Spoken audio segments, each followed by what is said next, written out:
Today on the Topping Show, Matt Walsh and Jimmy Kimmel's comeback, statistics on the downward trend of people getting married of having homes by age 3 goes viral on social media, Alphabet Google admits they censored American citizens and even deplatformed creators under the Biden-Harris administration, Nissan Sentra is coming back, but it only has a CVT transmission, and Ford recalls another 100,000 vehicles because they might just, whoops, fall apart.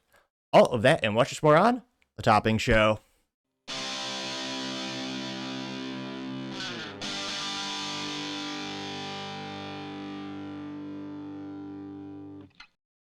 Thank you everyone for taking the time to tune in today. Today's episode of the Topping Show is proudly sponsored by Topping Technologies. Topping Technologies is an IT value-added reseller and services company with a special proficiency IT security. Heck, I see your founder at least twice a day. Gotta say he's quite handsome and brilliant. He's me, see that's the joke. If you're an IT leader or business owner, reach out to the team at sales@toppingtechnologies.com. Also, still giving away a free flamethrower with every IT purchase, with Picatinny rail adapters to come out to any standard AR-15, like all awesome accessories can be. Go to toppingtechnologies.com and click the flamethrower button to learn more and see me shooting a flamethrower. And lastly, trying to get to 6,000 subscribers by the end of the month, so if you can click that button and tell your friends and your enemies, I would greatly appreciate it. Now, going over to the business part of the podcast, the Nissan Sentra coming back, but it's a CVT transmission, which is basically a grenade waiting to explode. Now, it's brought to us thanks to Motor1.com, and perhaps I should put a visual disclaimer on the screen because you're going to see a Nissan product, which, let's be honest, not all, but most of Nissan products are visually disgusting. But that's just me. Now, again, this credit to Anthony Allianz, who's a writer at Motor1.com. Here you're going to see the Nissan product on the screen here. Oh, it's going to creep up. Ugh, the new Sentra. Now, they say, quote, the 2026 Nissan Sentra is sleeker, smarter, civic competitor. We got an early look. Which, I don't think that's supposed to be a joke, but yeah, they're saying this is a Honda Civic competitor because of a kind of similar price point. They both have 4 doors. If you're inebriated greatly, that almost looks like a Honda, kind of. Couple borrowed curves here and there. But yeah, competing with the Honda Civic, I don't think so. Now, they say that, quote, Nissan has redesigned its compact sedan at a time when consumers are seeking affordable new cars, which, true. They say, quote, the Nissan Sentra is a vital model for the brand. Soon it will be the automaker's last entry-level offering, with the vehicle potentially discontinuing the Versa after the 2025 model year. One of the few remaining affordable options for consumers, the Sentra receives a much-needed redesign for the 2026 model year. While a lot of the car is new, buyers can find a familiar engine under the hood, a 2-liter 4-cylinder making 149 horsepower and 146 foot-pound of torque. The exact same as before, which I guess I can't critique them too much for doing that because Honda, spoiler alert, kind of did the same thing in terms of going from the Gen 10 Honda Civic to Gen 11 Honda Civic. They, about the same when it comes to actual powertrain. Now, they say, quote, the engine powers the front wheels with a, well, this is definitely Nissan fancy, Xtronic continuously variable transmission as its only gearbox option, which, yeah, that is also known as a transmission that destroyed the brand of Nissan. Again, if you had money for a sports car, I think a Nissan Z would be a fun car. You can get that with 3 pedals, also known as manual transmission. Great little sports car. You got twin turbo V6. Even has a nice handle parking brake for drifting and, well, fun.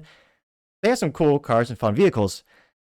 But yeah, the Achilles heel that has destroyed the Nissan's brand for, I would say, about a decade now is a CVT transmission, which seems to grenade themselves after 40 to 60,000 miles. Granted, many of them are covered under the factory warranty. Hopefully, there's some people I know who have to pay out of pocket for that abomination of a repair. But yeah, a lot of people see these vehicles as ticking time bombs. Now, they say the new Sentra is also longer than this model it replaces. It's 183.3 inches versus 182.9 inches. Wow, that's half an inch, which I guess some people might pay for. Now they say, but the wheelbase is 0.10 inches shorter at 106.5. The sedan's width is the same at 71.5 inches, but the model is now 0.2 inches taller while riding 0.1 inches lower to the ground, which, like, that is some of the most negligible dimension changes I've seen in a car in years. So, I mean, dimensionally, it's slightly different. Now, this is where, again, there are more changes with the exterior faceplates and all that kind of stuff. They say that the car has a all-new exterior design featuring an evolution of the brand's V-Motion grille, which extends into the new slim lighting signature. The new look also has aerodynamic enhancements, such as smaller wheel openings, side mirrors designed to reduce drag. I'm sorry. Again, it's a compact, kind of sporty car, but again, it's kind of funny the things that they are highlighting. Now they say it also has flat floors, covers underneath, and tire deflectors. Which, I'm sorry, but I will put a couple more pictures of this vehicle on the screen here. Which, I swear, car companies get silver paint for free or something. I mean, Porsche does this with the 911s. It seems like all the cars all get silver paint, which, God, I can't help but feel like nearly every car, except perhaps an Aston Martin, looks just rudimentary and boring in silver. But that's just me. But here you can see more pictures of the vehicle on screen, which looks better than the previous generation. Granted, not saying much. They say that Nissan hasn't officially released the fuel economy ratings, but the company estimates the 2026 Sentra will receive 29 miles per gallon city and 38 mile per gallon highway and 33 mile per gallon combined. Slightly lower than the 2025 Sentra, which returned with up to 30 mile per gallon city and 40 mile per gallon highway and 34 mile per gallon combined, which that is pretty pathetic. I mean, my Honda Civic Si, which is a coupe, and so again, it's a little bit smaller, but I mean, my car is rated 42 mile per gallon highway, and I usually will get 45 to 50 mile per gallon on the highway if I'm driving conservatively. Granted, it's boring as hell, but it can be done, and that's a 2018 car. Now, some of this isn't all on Nissan. US has a lot of government regulations. These things have to be more and more built like tanks every year from safety perspective, not reliability, but yeah, they usually get heavier over time. BMW being the most comical brand of getting heavy over time, and yeah, some of the reason the fuel economy can go down is because increased weight, because of increased safety precautions and features, even increase the number of airbags and what have you, bigger couple zones and such. Now let's see that the Nissan will offer the Sentra in 4 trims: the S, the SV, the SL, and the SR. After only offering 3 for 2025, 16, 17-inch wheels are available, which I'm sure will make some people happy. They say that inside the new Sentra features a standard 12.3-inch infotainment touchscreen with wired Android Auto and Apple CarPlay and a 7-inch multi-informational display. Ooh. And again, if you're really inebriated, really inebriated, it almost does look like a Honda Civic from these two pictures here. I swear they almost chose the exact same paint or shade of red for that. Yeah, I could see kind of the resemblance. Now, they also note that buyers will need to upgrade to the SV, SR, or SL grade if they wish to have the 12.3-inch driver display and wireless phone connectivity, which, I don't know. I'm someone who actually wants to drive the car when I get in the car, which is also why I have 3 pedals. But, yeah, I mean, I hate the idea of having a 12-inch screen, which will inevitably break like most pieces of technology. Again, you should be focused on the road, the driving experience, but again, that's just me. They note that the SL, which returns to the lineup, comes with a ton of amenities. Standard Sentra SL features include a heated steering wheel, ambient lighting, an auto-dimming rear-view mirror, powered sunroof, 17-inch wheels, and quilted synthetic leather seats, which, man, that's fancy. That's like a Cadillac over there. A heated leather steering wheel, which even the Texas Iceman, I think, is a silly feature, but I guess some people can appreciate it, and it's interesting they're having that thrown in there. They say the SR stands out with its unique front fascia and dark chrome grille elements, a trim-specific rear bumper, black side sills, a rear spoiler, 18-inch wheels, and a 2-tone roof. The SV, SR, and SL trims feature a drive mode selector with a sport mode that weighs up the steering wheel, sharpens the throttle response, and changes the CVT transmission. Which, again, sport mode can be fun. It is really cool. I think the C5 Corvette was the first mainstream automobile where it actually would magnetically adjust the suspension for the driver, giving you more of a track mode. It is very impressive, and it's cool that we're getting this tech on these more entry-level vehicles. It's kind of sad to think how many people actually press that, sport mode to have real fun.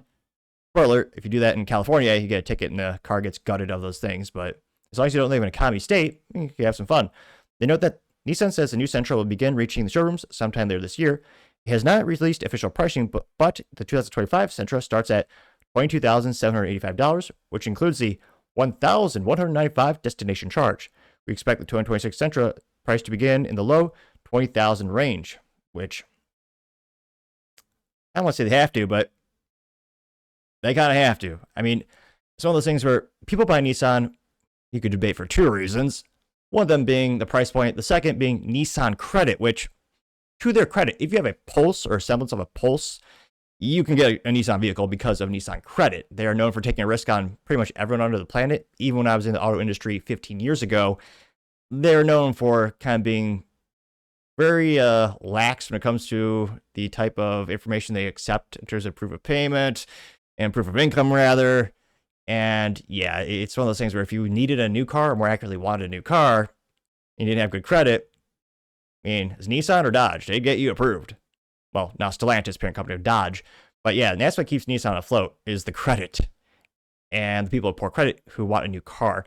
Now, I say it has to be at $20,000 because, well, the Honda Civic, which again, they direct in this article as competitor, and Nissan also references as well, the Honda Civic, that starts at $24,595, which again, inflation is a thing. My Honda Civic Si, I believe the list price was $26,995, 2018. And again, inflation is a thing. I think the Honda Civic Si now starts around $30,000, but again, the Honda Civic base model starts around precisely $24,595. If the Nissan Sentra is at $20,000, that is a pretty big delta or differences between two price points. A lot of people are more price sensitive. They're going to go for the Nissan. Nissan, I think, would win in the majority of those cases for people who don't think about terms like long-term reliability or resale value. But if this Sentra starts at $23,000, even $22,000, that is just within a stone throw away of the Honda Civic. Which again, the Honda Civic is by no means perfect. I've had a recall or two because of my vehicle. One, I believe, was a fuel pump, and perhaps because I tracked the vehicle, I've had a couple other issues come up, though nothing catastrophic. Now, especially on a month-to-month basis, and geez Louise, people, I don't recommend it financially. People are doing 72-month loans for cars is now the norm, if not low end. They go even more longer than that. If you take that delta in price, it's only $1,000 between the Nissan and the Honda, month to month, that price is so negligible. I think most people are going to choose the Honda Civic. Again, it's more reliable. It's just better bang for your buck. You can argue it also has better fuel economy, better amenities, but the fit and materials all feel a lot nicer. At the end of the day, I mean, people are buying a Honda because, reliability. And I would argue they're fun vehicles too. But yeah, Nissan, they're in such a tough position, and they need entry-level cars because at the end of the day, they're an entry-level brand. No one is ever going to choose, well, except maybe the Nissan Z. But I mean, Toyota, in terms of brand reputation, well, even global sales, they're the number one Japanese automotive company. Then you followed by Honda. Then it kind of falls off from there. I mean, a lot of people forget Subaru does exist. They make some awesome stick shift vehicles. Then people would sometimes forget that Mitsubishi still is technically around. Unfortunately, just making boring SUVs these days. But again, Nissan is, they're not known for being the best brand. I mean, Renault bought them out years ago in terms of a share of the company. They've been struggling for decades, financially speaking. It's been a roller coaster of the company to begin with. And again, I hope this comes out at a $20,000 price point because, again, some people do just need a car to get from A to B. Well, most of the time get from A to B, and they don't want to spend, $25,000 plus on a vehicle. At that price point, I think this could be extremely successful, and especially if they get a high volume of this being pushed out. But you know me, I would never get a Nissan with an automatic transmission of all the brands. It's really disappointing they don't have the option for the third pedal. It's just one of those things where, again, Infiniti, the luxury brand that Nissan owns, just like how Honda has Acura, Toyota has Lexus, GM has Cadillac. Again, they're saying they're going to bring a fun sedan with a twin turbo V6 and stick shift, some cool stuff, or I believe V8 rumored. But again, for the Nissan, I think it'd be cool to have a slightly more sporty vehicle or model of their base entry level vehicle with a stick shift. Again, they got the fun little sports features. You click that button, it makes some adjustments. It wouldn't by no means be a big unit pusher you could debate, although Honda sold more stick shifts than any other company on the planet in 2024, thanks to the Civic. Didn't have the highest take rate in terms of percentage of people who choose the manual transmission Civic, but in terms of number of units sold, Honda killed it. So again, there is a market out there for those vehicles, and I know this is kind of my soapbox topic, but I think Nissan really should have a stick shift option for this vehicle, and I think that would make it sell even better. But as I always say, let me know your thoughts in the comments because I'd be fascinated to hear what you have to say. Going over to the Cultural Report podcast, Matt Walsh responding to Jimmy Kimmel coming back to the TV. This brought to us thanks to obviously the Matt Walsh blog. And you got the news that Jimmy Kimmel's show is returning to ABC, though not being distributed everywhere. Now, Matt Walsh responded, saying, quote, Jimmy Kimmel's show has been put on pause for like 3 days, and yet leftists will look at us dead in the eyes and tell us that this is a greater attack on free speech than the shooting and killing of Charlie Kirk. Which, yep, that's true, because leftists are insane. And yeah, I still am shocked because I don't think Jimmy Kimmel's show is viable as a business in terms of the massive amount of overhead, not just to pay for him, but his employees, the writers, the makeup, producers, cameraman, all their salaries and the infrastructure for all the studio, all the cameras, all the gear. There's such a massive amount of overhead. I think that's one of the contributing factors why douchebags like Stephen Colbert are being canceled, or more accurately or nicely put, his contract is being chosen to not be renewed. So I was actually pretty shocked that ABC is going to bring back Jimmy Kimmel. And Jimmy Kimmel apparently wanted to go even rougher in the paint, so to say, and say even more heinous things and inaccurate things about Charlie Kirk, as well as the assassin, who, spoiler, obviously was a radical leftist. And I do debate how many people really watch Jimmy Kimmel authentically. I mean, again, yeah, 20 years ago, the Man Show, yeah, I'm sure people, yeah, it's hilarious. But in terms of modern viewer in the key demographic, he was only getting like 125,000 views per show, which again is not sustainable. So I really do wonder, why is ABC doing this? Some of the distributors of the content are also saying they're not going to do it. Nexstar Media Group out of Irving, Texas, did also buy out Sinclair. So a lot of people are getting confused in terms of, is Nexstar canceling him? Is it Sinclair? Nexstar bought Sinclair, I believe, was it 4 or 5 fiscal quarters ago? And so now it's a mass media company, distribution of the content. And they say they're not going to actually have Jimmy on until he apologizes, which I don't know if Jimmy Kimmel will ever actually do, yet alone admit he was wrong or spewing lies. Which again, Jimmy Kimmel said, oh yeah, the assassin was MAGA, which, yeah, obviously not if anyone actually read any of the evidence. But of course, reading beyond the headline, we can call it, well, you can debate that includes intellect that most leftists don't have. Again, like just even Google it, which obviously Google has its biases. It'll tell you, oh yeah, this individual wrote radical leftist ideologies on the bullet casings, had a boyfriend who is trans. Yeah, he was angry at fascism, which he referenced Trump and MAGA. He was the antithesis of MAGA, but yet that didn't stop Jimmy Kimmel from lying.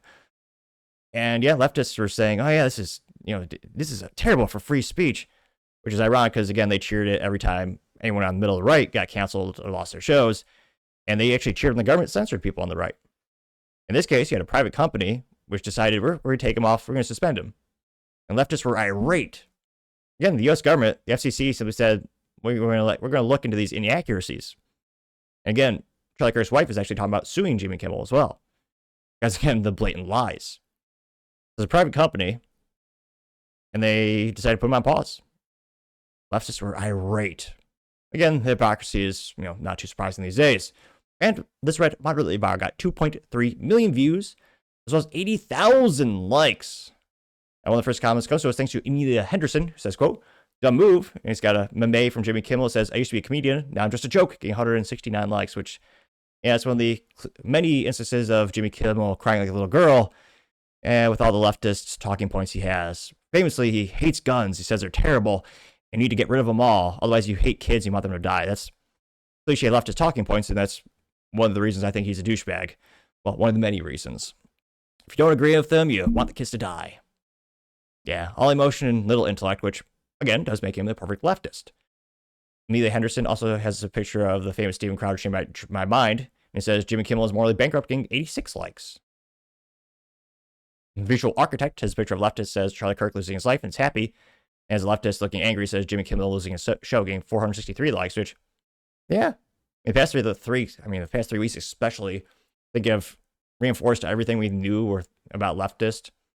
Again, how they cheer on death with glee, the death of their enemies, people who disagree with them, the people who want open, cordial conversations. And yet they are more irate at Jimmy Kimmel being put on suspension temporarily than someone who was a father and husband, you argue, genuine good person. They're more upset at someone being put on temporary leave than someone who was assassinated. We're trying to debate and bring people together. I think that tells you everything you need to know about some of these people. You also have, let's see, Freedom Health. It's a Steven Crowder changed my mind meme, but it's been changed to say Kimmel's removal was only about stealing focus from Charlie Kirk. Changed my mind, getting 202 likes. I will not comply as someone who is walking over a urinal, which again, looks like there's, how many is this? 1, 2, 3, 4, 5, 6, 7, 8, 9, 9.5 urinals I can see, and someone's peeing on the second to last one on the left.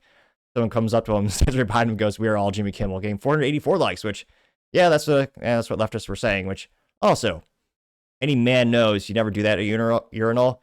If it's, got all the spots, you don't go next to the guy. All the spots are free, you can go right next to him. Not saying there's something wrong with them, but they're probably not they probably don't know anything about local norms in America. Going down more and more, see if there's any contrarian statements. What's this? Hollow, it's a picture of two guys at a bar, which it's inaccurate because you're at a bar watching CNN. I've never seen that in my life. I've been to like more than 3 bars.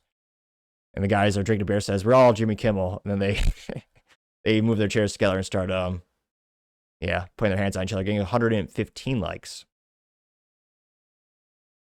Let's see. Arita Rose says, unsurprising but annoying. Picture from the founding fathers looking at, looks like a newspaper, looks like a script, but it's supposed to be, it says, searching for the constitutional right about a talk show, getting 136 likes, which, again, the U.S. government didn't cancel his contract. Freedom Lover 651 has a famous meme of The Simpsons where Homer's driving past in his car. He says, "We're all Jimmy Kimmel." Then, Carl says, "What do you say?"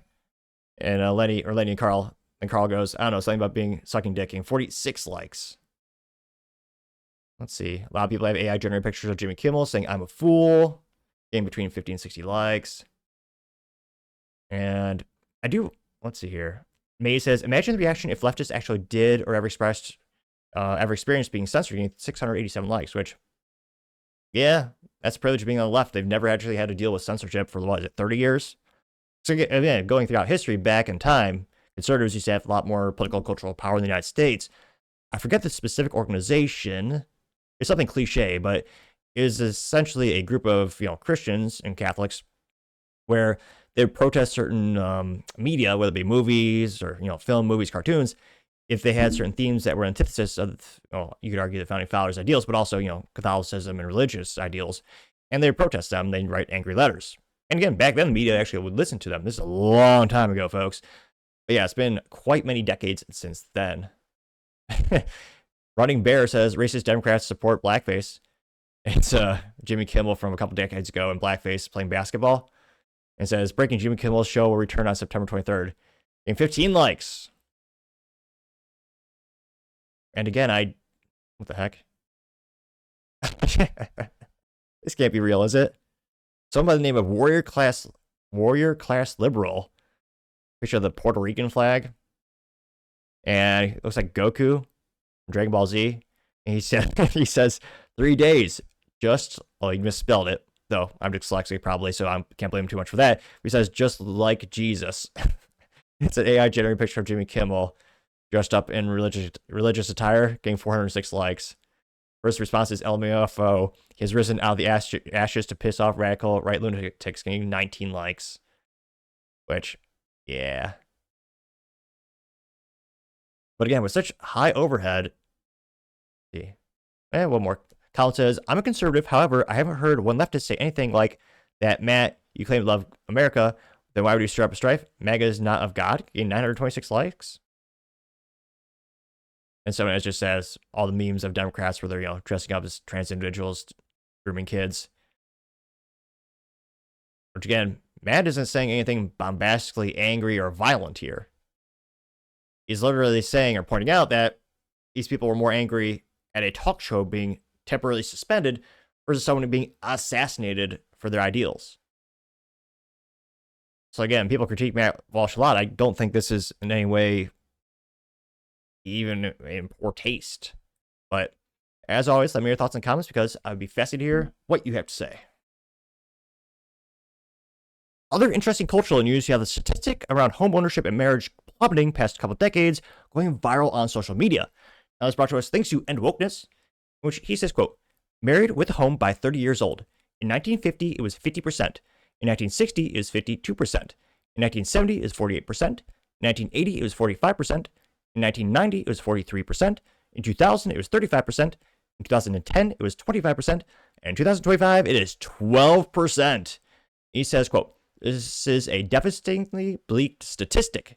We have 36,000 likes, 1.4 million views and 38,000 likes." And yeah, there's many reasons or variables of why this is happening. I think many of them are cultural as well as political. I mean, back in the day, people were doing pretty good in terms of, being able to afford these things. Homes have outpaced inflation, 10x? It's comical how much a home is in the United States, partially because of the age-old thing of supply and demand. I mean, there are 50 million people in the United States on visas who aren't citizens. That's a variable. That's taken up a lot of the supply. You also have, with marriage in the United States, that has crashed exponentially. There are many reasons for that. I've talked about this before in terms of discrepancies, or rather the discrimination in divorce courts when it comes to and paternal courts. You have things like alimony and childcare. You have statistics like women initiating divorce 70 to 80% of the time. Now, granted, some men are pieces of shit. Understandably, some of them are abusive. I'm a big fan of the ideology that you shouldn't tolerate people who hurt people. We, as Ted Nugent might say, like repeat offenders. I like dead offenders. I'm one of those folks where if you lay your hand on a child especially, or hurt them in the worst possible way, you shouldn't be allowed to continue existing. Now, when it comes to, again, there's a very high divorce rate in the United States. That scares a lot of guys away from marriage. A lot of guys. Again, 78% of the time. And many of those instances, not all, but a lot of these blogs that are going viral, the guy was talking about how, he did everything perfect. I just wanted more. I wanted something different. Again, that's not every single time, but there are a lot of folks overestimating their market value. I would say men and women, I would argue, I'm a little biased, of course, I'm a guy. I would say women a little bit more. I mean, you've seen it go viral. She says the guy has to be 6 foot tall, make $500,000, have a bunch of cars to afford her lifestyle, which I always laugh derisively because that's comical to say the least. Again, marriage is declining. Religion in the United States is declining as well, which kind of correlates with marriage because it is a religious ceremony. I think we will see a slight resurgence in the next couple of years because of the impact of Charlie Kirk. I think marriage rates might actually go up a little bit. But again, marriage rates is the argument of the benefits that used to be there years ago are becoming less there. Especially for the guys, where again, they're so petrified with fear of the downside, which again, you have a contract where there's only upside to one party quitting or, canceling the contract. It's not a very fair contract. I think that's one of the reasons we've seen an increase in the use of prenuptial agreements. I have a lot of friends who say they won't get married without one of those. So that's an issue. Also, just the income and just the devastating impact of inflation, which again, Democrats and Republicans print more money than ever before. So your dollar's worth less and less and less. We used to be on a gold standard years ago. Now we have the Federal Reserve. We make up money out of thin air. I know it's not quite like that, but fiat currency, there's a reason our dollar is worth less and less every single year. Nowadays, you also have to compete with things like BlackRock, where you actually have investors buying up these houses and then renting them out to people. I mean, the amount of money you need just to get up a down payment in the United States is astronomical. I mean, I hope to own a house one of these days. I guess I'm older than 30, but I'm part of the statistics in terms of, no wife, no house. Though I do have a pet rock, and she's pretty cool. Kind of cold, though. She hasn't said a thing all week. I mean, I'm renting a house right now because it's cheaper than buying a house. And I do that partially because of my company where, I have the interview show, so I need a bigger footprint for, that type of thing, or square footage, so to say. So it's the thing, all the things where you have companies buying houses. That's a big variable. You have boomers that are owning multiple houses because they're buying it as investment mechanisms. Where again, in the 1950s, the baby boomers, they were building so many houses. And back then, also another contributing factor, immigration, the open border. Estimated, 15 to 23 million people illegally broke in the United States during the Biden-Harris administration. That's another variable.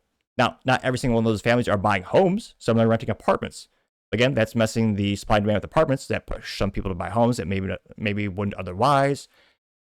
So there's a lot of variables contributing to why we're having a just absolute devastation and declining rate of people being able to own a home. And I really do wonder, what are we going to do? What can be done to turn this trend around? Now, home builders are trying to make as many houses as they can, but you can't exactly build a house in a day. Well, unless you're the Amish, they work pretty damn hard. They're surprisingly efficient rather, at building things. So I don't think they have electricity. So, I mean, would anyone want a house if they couldn't have the Wi-Fi or the Wi-Fi or the electricity? Kind of need that. But in all seriousness, they're trying to build as many houses as possible. But there's just more and more people here every single year, and the cost keeps going up. Even right now, where houses are going down like a couple percentage points. I mean, it's the first time in years there's more houses for sale than buyers. People aren't even entertaining the idea of getting a house with the economy. A lot of people are losing their jobs the past couple months. And I know a lot of people where they just think they'll never own a home. They also have record payments for cars. Another way that this generation has been screwed by politicians, college debt. Again, it seems like every public school, like a cult, all the public teachers always said, if you don't go to college, you're a loser. You need that degree. You need that piece of paper, that gender studies, that underwater lesbian basket weaving class. You need that. This is the first generation where, our ability to buy a home is partially handicapped because of student debt, skyrocketing student debt, which again, very uniquely, unlike medical, automobile, any kind of debt, student debt cannot be eliminated through bankruptcy process. So you have student debt, which is higher than it's ever been before. That is a big thing that changed. My parents went to one of the best schools in Michigan. Now, again, it was in-state tuition.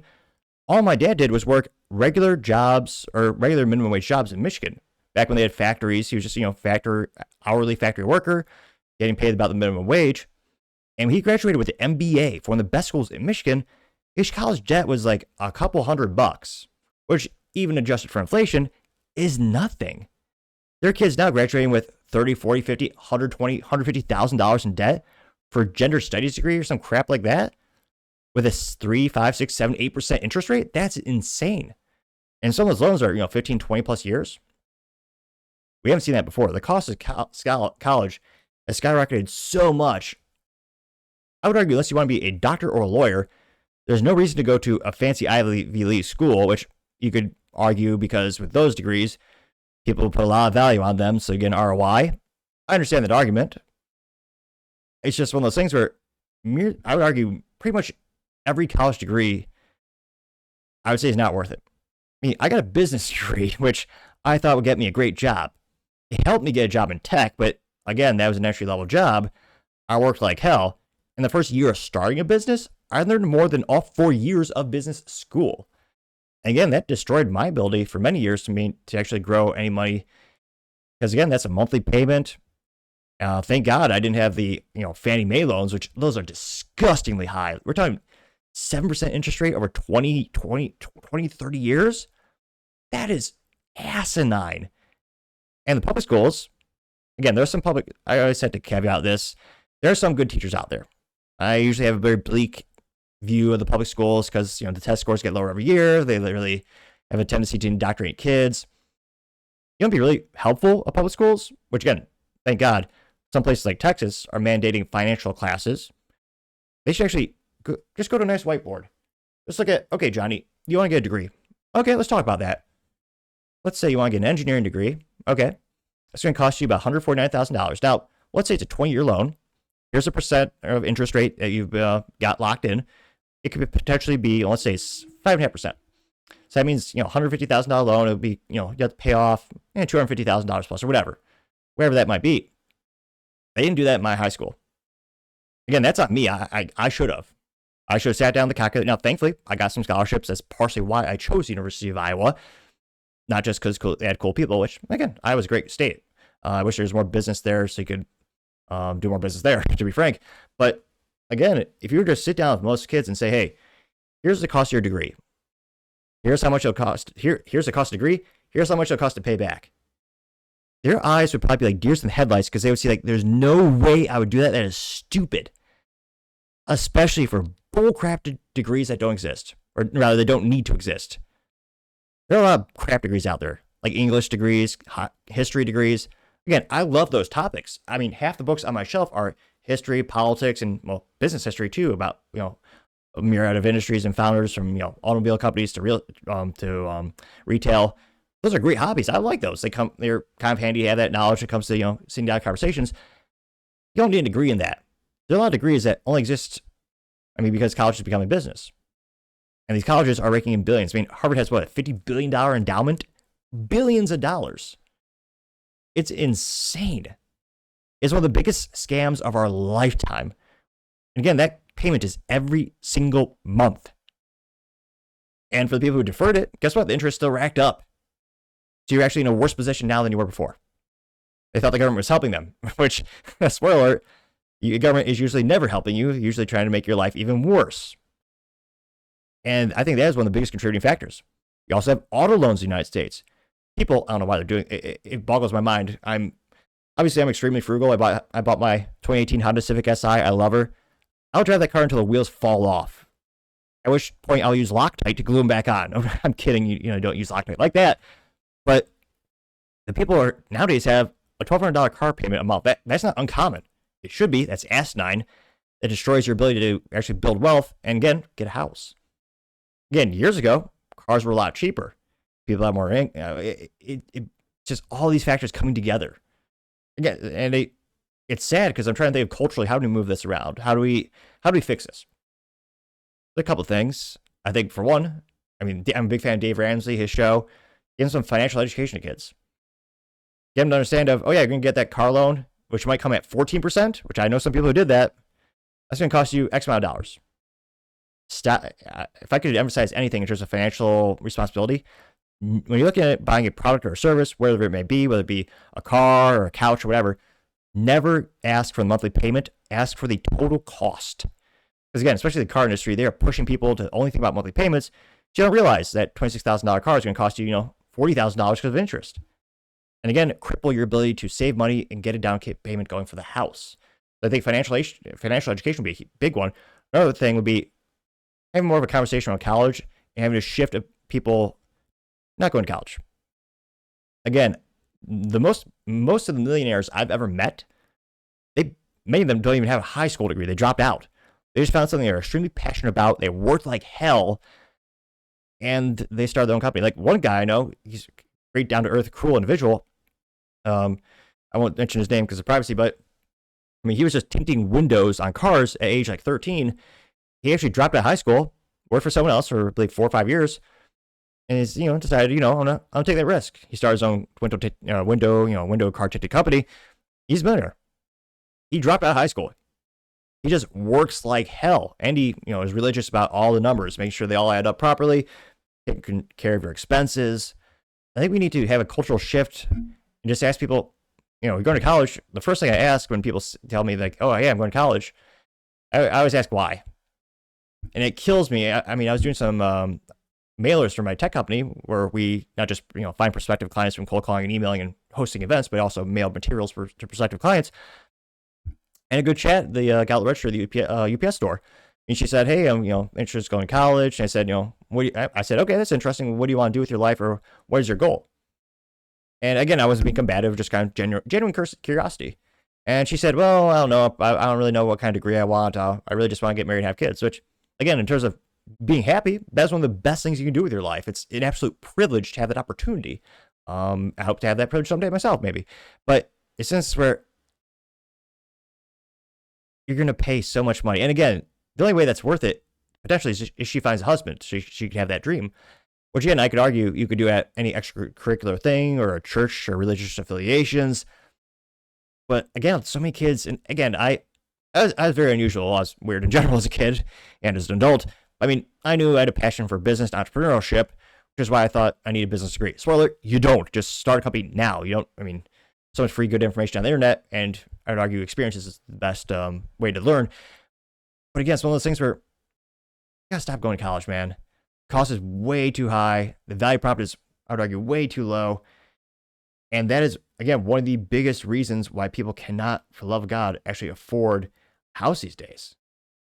And I really think if we turn around these trends of, stop buying cars for ungodly amounts of money, stop having overblown actual, oh, geez, all those payments, I think then we can actually get to the point where you have houses again. That being said, you still have to worry about competing with BlackRock and boomers to buy these houses. I'm not sure if there will ever be any regulatory mechanisms that stop these companies from buying houses, but that's another reason why you're having less supply as well. But again, I'm kind of hopeful. I think we're seeing some shift in terms of people questioning why they need to go to college so much. People starting to wonder, do I really need, again, a $1,200 or $1,800 car payment per month? So I hope this trend gets turned around. Because again, 12% are married and have a home by age 30. That should scare the bejesus out of everyone. And you would think, they won't, I suspect, you would think politicians on the left and the right would come together to try to fix it. I mean, you would think, actually, no, I don't think anyone would think that. When was the last time they actually worked together to do anything? Now, this went pretty vague. Got 1.4 million views and 40,000 likes. Well, first one comes from, well, a little biased. It's not the first by number of likes, but it's the most handsome one. Me, the Topping Show, which I say, quote, it's all part of their plan. We will own nothing and be happy and be replaced. Getting 6 likes, which, yep. Arthur Eagleman says, quote, American Dream is less attainable than ever, getting 362 likes. The conservative alternative also says, quote, we also pay 25% of our annual income in taxes these days, literally working 1/4 of the year for free simply to pay off the government. The more taxes we pay, the worse our lives become, and it's not coincidence. Fact checked, true. I would argue it's actually more than 25%. Also have, what is the response to this? For me, the Topping Show, I say, quote, plus sales tax, property tax, state income tax, alcohol tax, tobacco tax, telecommunications tax, capital gains tax, inheritance tax, gasoline tax, just to name a few more ways they rob us. Getting 6 likes. Again, all those taxes add up. They steal so much from us. It's disgusting. Again, Republicans pass some of this crap too. You could argue, again, Democrats on average steal more from us. But yeah, they're still part of the same gang, so to say. It's ridiculous. All the ways they tax us. Again, people forget that the income tax was temporary.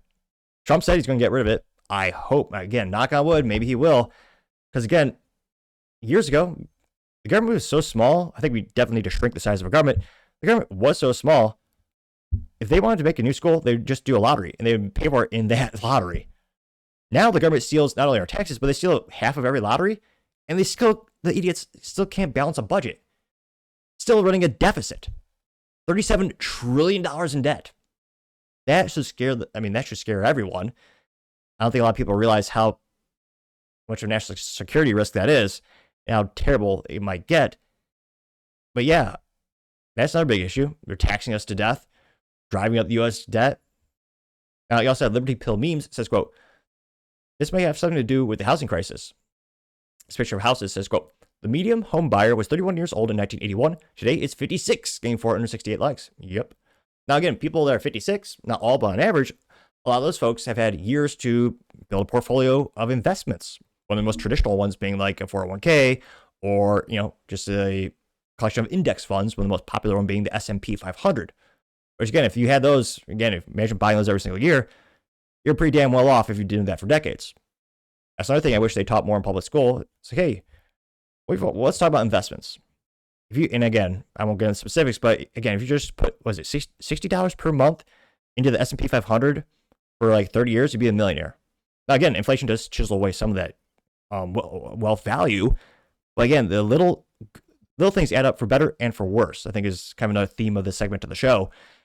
And yet they really don't talk about that too much in school. Paul Zupa says, quote, it's a failure of parents to teach their children the values of hard work and family, getting 43 likes. Yeah, that's a contributing factor. Parents are parenting. Libercat Media TM says, quote, this is why we must ban corporations from owning properties. They are making it increasingly difficult for Americans to own homes because their greed is forcing us to become renters instead of homeowners, which also happens to the middle-class person's most valuable asset, getting 96 likes. Yep. 97 likes, 104 likes, going up like a stock. Which I'm conflicted. Again, I'm very pro-business. Obviously, I'm an entrepreneur, business owner myself. It is kind of sad that, yeah, these things are being treated as assets. And there are some individual renters. Again, I actually went on my way to find an individual to rent a house from because I think you get better customer service, kind of like a mom and pop shop, and then dealing with the big holding company that owns dozens of or hundreds of houses that they're renting. And I'm very blessed that my landlord is a really awesome guy. If I ever need anything that I can't just fix it myself, he's Johnny on the spot and his assistants, and he doesn't jack up the prices too much. And I just searched to find a house that was not being rented by a business, but rather as an individual. I mean, most of them around here are all companies. Now, you also have thick-egged shells saying, quote, inflation and turning their back on God can cause us to happen. Game 5 likes. You have Trump Tracker, our favorite, well, not our favorite contrarian, but a contrarian nevertheless, which, again, life gets a little bit boring if you're echo chamber, so I try to follow other people as much as possible on the left and the right and the middle. And he says, quote, steel prices are going up 40% since Trump took office. No new houses are being built because of him, getting 257 likes, which,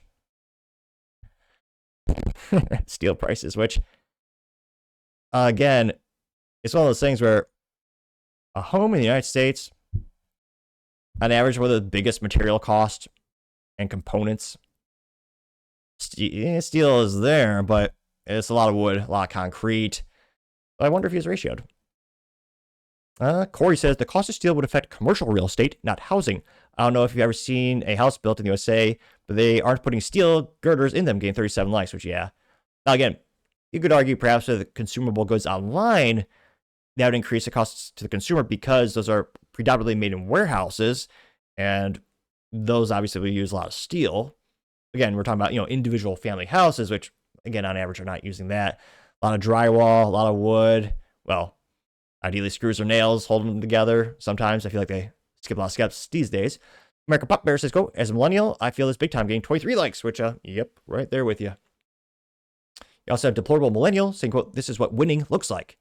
And say mother with 10 kids, getting 232 likes, which, I mean, that is beautiful to have a big family.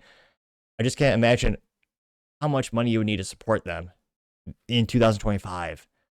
I mean, so many Americans have been robbed of the opportunity to have a household in which the mother can stay home and actually be a parent full time. I mean, that's one of those beautiful things and opportunities I think that a parent could have. It's giving the kid their undivided attention, make sure they don't go to public school, and really helping them grow and develop during the most valuable time of the child's life. A lot of parents have the opportunity to get robbed from them because, again, inflation has stolen so much from us. You have to have two parents working full time just to make ends meet. And that also got, again, 232 likes. This is sad but true. This is from the Traditional Rebellion. It says, quote, my parents in their 30s, saying, quote, this would make a lovely second home for our family in winter, and hopefully the garage can fit both our cars, automobile, snowmobile, and ski equipment. And it says, me in my 30s, buying a loaf of bread and milk, says, I'll never financially be able to recover from this. Getting 1.1 thousand likes, which, I mean, a good life hack would just be, instead of using milk in your cereal, just use water. A lot less sugar and a lot better price point. I'm not kidding. It's a good life hack, I think. There's, what is it, 17 grams of sugar per ounce in milk? Whatever. Mrs. B says, how I imagined evil as a kid, it's Satan. Says, how it looks in reality, it's the U.S. government getting 563 likes. Yep. Going down more and more. Starless Sky says, feminism. It says, first wave feminism. We want to be equal to men. You got the classic Rosie the Riveter from World War II materials. I forget the artist who drew that, but it's obviously iconic. It says, second wave feminism. We don't need men. It says, third wave mechanism or feminism. We are men. It has a picture of Michael Knowles. Kidding, it's a racial Maddow, but most cannot tell the difference. Got 153 likes. So, I mean, I hope things turn around when it comes to home ownership for folks in the United States. I mean, I'm pretty pessimistic, but let me know your thoughts because, as always, be fascinated to hear what you have to say. Going over to the political part podcast of Google admitting that they censored Americans and deplatformed creators on the behest of the Biden-Harris administration. Now, this brought us things to Representative Jim Jordan. He says, quote, breaking, due to our oversight efforts, Google commits to offer all creators previously kicked off YouTube due to political speech violations to return to the platform. But that's not all. YouTube has also admitted that the Biden administration censorship pressure was unacceptable and wrong, confirms that the Biden administration wanted Americans censored for speech that did not violate YouTube's policies, detailed when YouTube began rolling back censorship policies on political speech after House Judiciary Committee began its investigation, states that public debate should never come at the expense of relying on authorities, they promise to never use third-party fact checkers, warns that Europe's censorship laws target American companies and threaten American speech, getting 11,000 likes, which, yeah.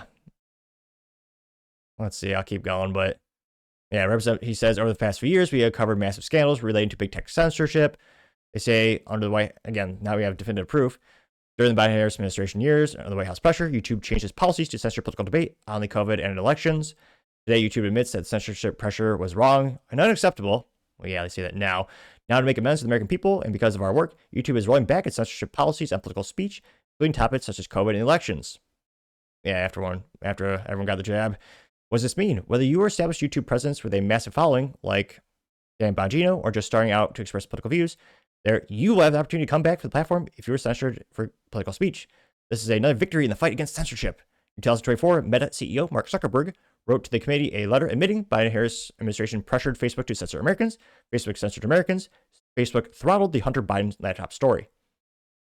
Which, again, it keeps going on more and more. Massive win. Yeah, that's great. Now, maybe I sound a little bit more pessimistic than usual. It's because, well, yeah, Republicans are shaking their finger. Google, don't you do that. How dare you? You're bad. Bad, Google. So what? Is the CEO of Google getting fired? Is he? There's no cliche Republicans. They're yelling, but there's no consequences. And again, I do like some of the work Jim Jordan has done. It's great that they have concrete proof that this happened. That's good. You proved a conspiracy theory proven true. And yeah, YouTube is worse. Especially if you critique certain things, they throttle your channel comically.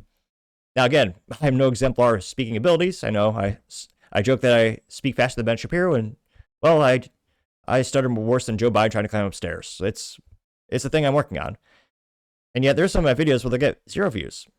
There are instances where YouTube will disable the feature in which if you go to the YouTube search bar, usually it'll show you the channels you follow and say new video. There are certain times a year where they take that away from my channel. Now, that feature is never there for creators like Mark Dice, who is very much a political commentator on the right wing. He never has that feature. Other channels like Tim Pool and Timcast RL always have that feature where if you go to the search bar, it'll say new video by this guy. A nice little blue dot will appear with that notification in the YouTube search bar.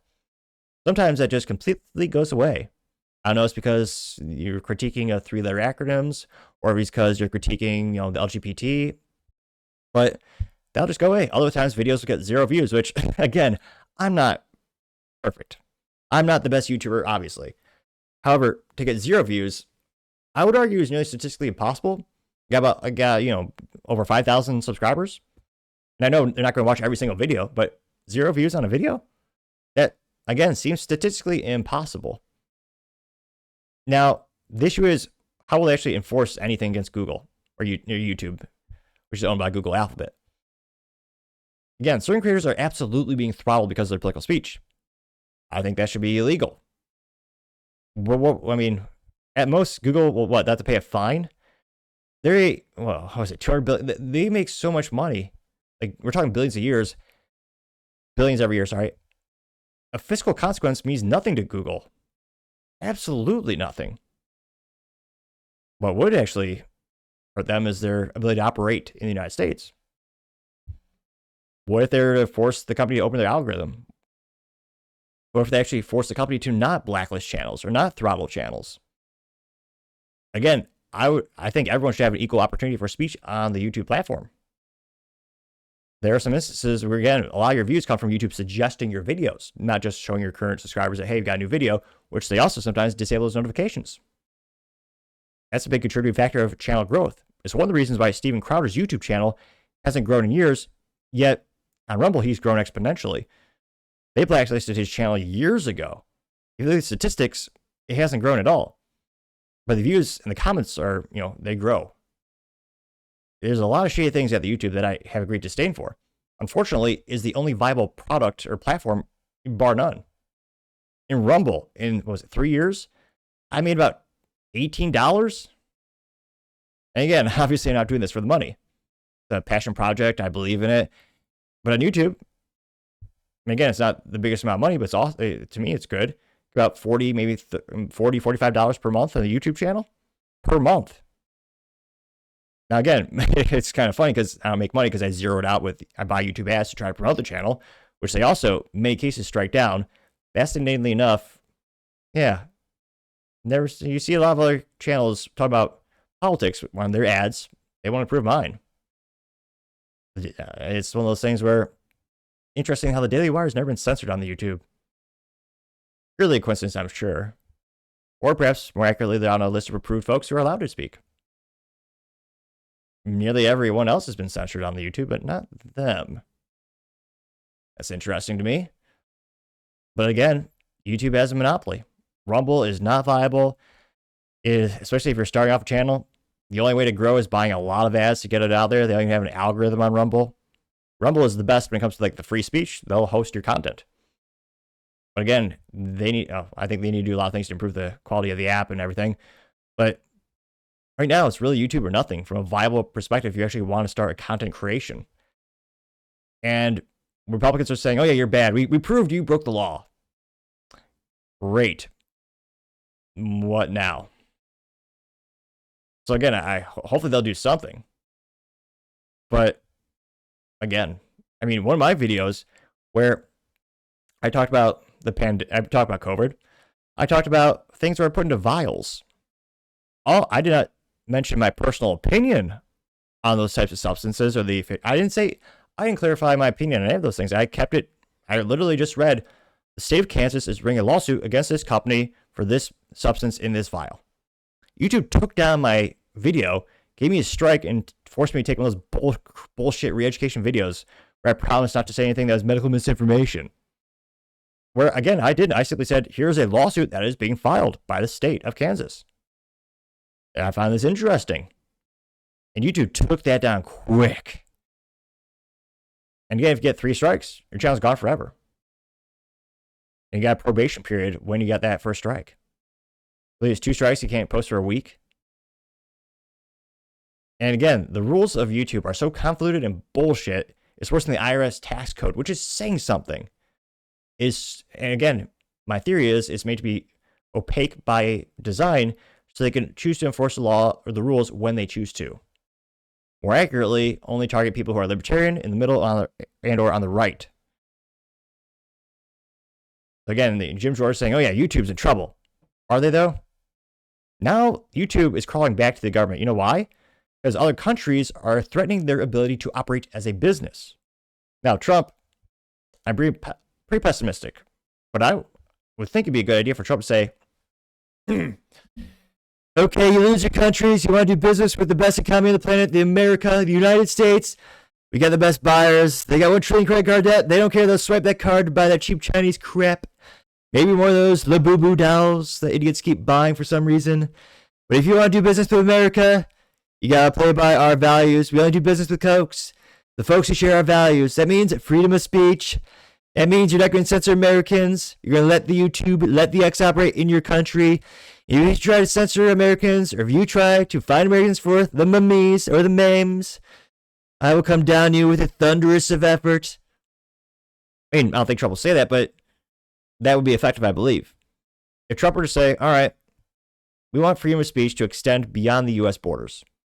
We want American businesses to make a profit in other countries, as they want to make profit in our countries by selling their products, goods, and services. Trump, why does he propose, all right, if you try to censor Americans on our tech platforms like, YouTube, Rumble, X, we're not going to do business with you, Brazil.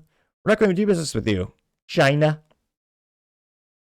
Again, the U.S. is one of the best economies on the planet. They are so desperate to do business with us. They want to sell us their products. We buy them in droves. So that's why the tech companies are all of a sudden, people are wondering, why is Mark Zuckerberg getting dinner with Trump, committing to spending billions of dollars in infrastructure and employees?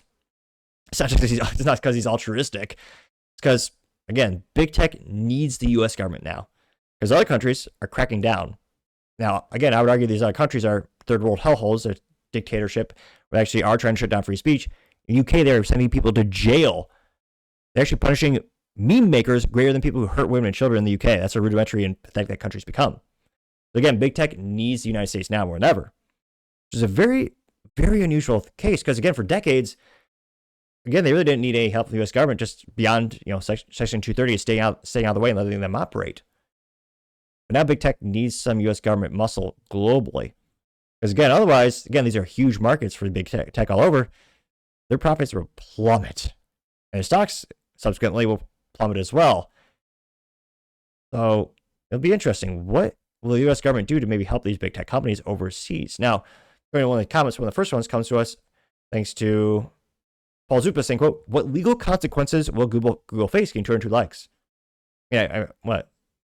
Maybe send the YouTube, maybe send the CEO to jail. Again, they broke the law. They censored Americans. How are they not being put into court? The government had them do their dirty work. And at the end of the day, I suspect what? They'll fine them a couple $1 million, which again, YouTube is a multi-billion-dollar company. Trillion, it's a billion, trillion, the company's valued in trillions. Even a $1 billion fine wouldn't dent Alphabet Google. That would be a slap on the wrist for them. To me, it would be about changing actions. Now, you have Thick Egg Shell saying, quote, amidst the Biden administration's censorship pressure was unacceptable and wrong. Well, that's great to say that they admit, but why didn't they raise awareness when their pressure was applied? Good question. We all know the answer is because they agreed with the Biden-Harris administration because they're on the same side as Democrats, getting 219 likes, which, yep.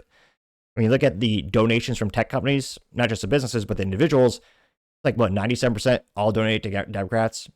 Luke Rukowski says, YouTube deleted a bunch of my videos. Anyway, someone can someone help me get them back? He 126 likes, which again, that's Luke Rukowski. And his hashtag is Luke We Are Change. And he's definitely one of my favorite creators. And again, that's why it's very important to back up all of your data and never rely on the cloud. Because cloud can and will rain or piss on you, depending on how crass you want to be. Ian Miles Chung says, quote, reinstate my channel and hundreds of others, please. This needs to happen as soon as possible. We all deserve a voice, not just one approved by the corrupt Biden administration. True, getting 45 likes. Let's see. The conservative alternative says, quote, isn't that kind of wild that the left spent 10 years trying to censor conservatives, yet they still lost the 2024 election? The harder they try to censor us, the louder our voices become, getting 234 likes, which they also outspent Trump. Was it 2 to 3 to 1? Like, it was just comical. Kamala Harris spent over $1 billion and still lost. Let's see. Mary Grace says, quote, is Google going to reimburse the creators who had their revenue streams yanked as a direct result of the government censorship? These people did not violate the terms of service, getting 127 likes. They should. Donut Operator simply says, what the F, getting 800 likes. Chuck says, I will translate. Google is sorry they got caught, not their actions. Google will censor again as soon as another Democrat becomes president. You're welcome. Getting 2.3 thousand likes and yeah. And you have a tweet from Kamala Harris from 2019 says, quote, look, let's be honest, Trump's Twitter account should have been suspended. Got 5 likes. GOP and me says, okay, the Google admitting the censorship. When will we arrest the government officials who violated our First Amendment rights? I mean, yeah, that got 210 likes. They're traitors. I would argue they need to be taken to court and given an appropriate punishment. We should actually punish traitors back in the day. Seems like we don't. In fact, if you sleep with a spy, you just get to keep your job, like, Mr. Eric Swalwell, which is a comically stupid name, almost as bad as a name like Topping. Oh, wait, but nevertheless, you have Jack Daly saying, quote, you and your bullshit letters, without fines or criminal wrongdoing, this is nothing more than just another whoopsies. We're so sorry, Jester from YouTube. We're the Scapus congressman, getting 728 likes. 764 likes, going up like a stock. And again, even a fine would be nothing. Once you get to a certain point in business, again, Alphabet is one of the most successful businesses in history. Again, they deserve the revenue. They changed the world. I would argue some days, depending on when you ask me, for the worst. But again, they do. It's a great opportunity. I think they kind of messed it up, obviously. But again, a fine for Google means nothing. Really, I think they need to open up their algorithm, be more transparent. Someone should be held accountable. But yeah, I don't think any of that will happen. Let's see. Choose Liberty says, but anyways, we prefer Rumble video. Sorry, not foul. Sorry, it's a picture of Nick Fuentes flipping off the camera, getting 222 likes. Which again, Rumble is the best video platform in terms of free speech. They don't censor you. But again, it's not viable as a platform for creators unless you're already very, very large and established and you have your audience, you're moving it over. Because building an audience is extremely difficult. I mean, even in the same amount of time period on YouTube versus Rumble, I still have, like 500 something subscribers on the Rumble. And a lot of them are bots. And I only got some subscribers because I paid for ads.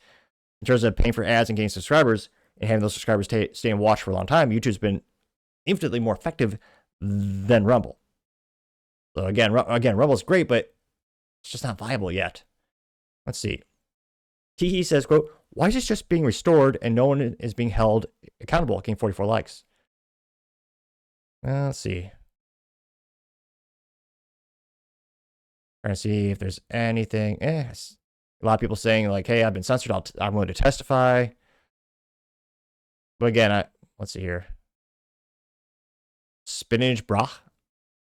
I never heard someone so passionate about spinach. Nevertheless, he says, "I like my spinach." Well, an accurate description of the profile. Mr. Spinach Bra says, quote, unban Nick Fuentes. They got 1.2 thousand likes. Which, yeah. Now, it is weird. There's a phenomenon on YouTube which he is banned, and it used to be for years his clips were banned. Now you have a lot of people who are posting clips of Nick Fuentes, and they're reacting to. Some of them are just a guy sitting and watching. It's not really reaction to the material.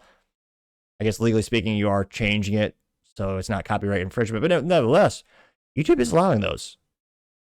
I do wonder if that is because YouTube is more and more worried of ramifications. Because again, years ago, they would not allow that. So you are seeing some changes at YouTube, though I would argue, of course, not enough. But let me know what you think. Do you think YouTube will ever actually change? Will they go back to pro-censorship as soon as a Democrat gets in power?